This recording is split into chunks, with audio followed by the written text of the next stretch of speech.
Bonjour, donc toujours extrait du site brevet.wifeo.com, nous allons nous intéresser cette fois aux différents calculs qui vous serviront le jour du brevet.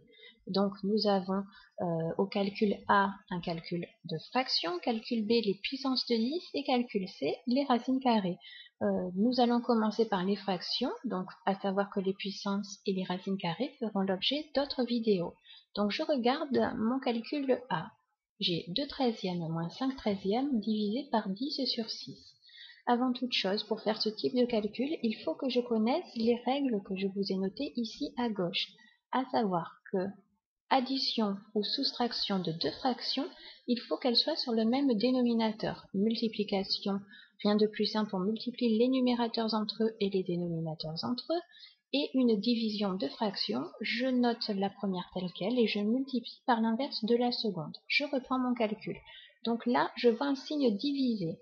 En l'absence de parenthèses, je vais les mettre pour ne pas me tromper. Donc je vais avoir la priorité à ce signe divisé.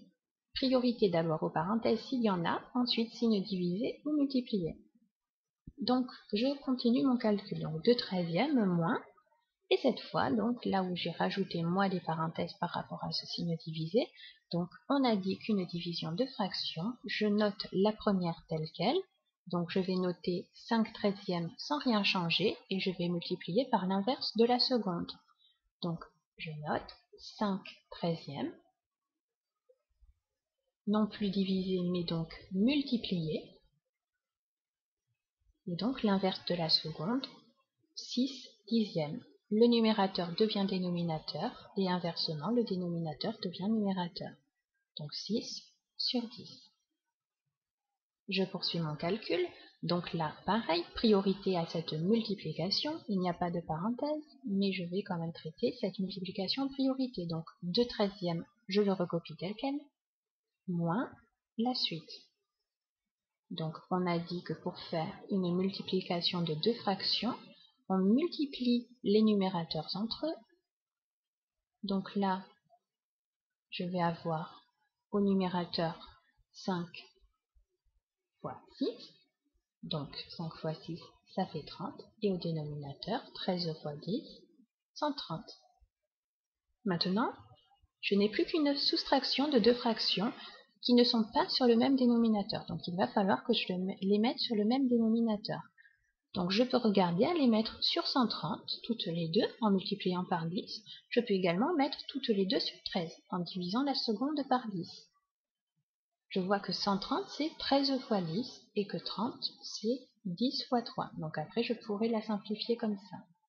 Donc, je vais tout mettre sur 13. Donc, je recopie. A égale 2/13 moins, donc au lieu d'écrire 130 au dénominateur, je vais écrire 13 fois 10, et au numérateur, 3 fois 10.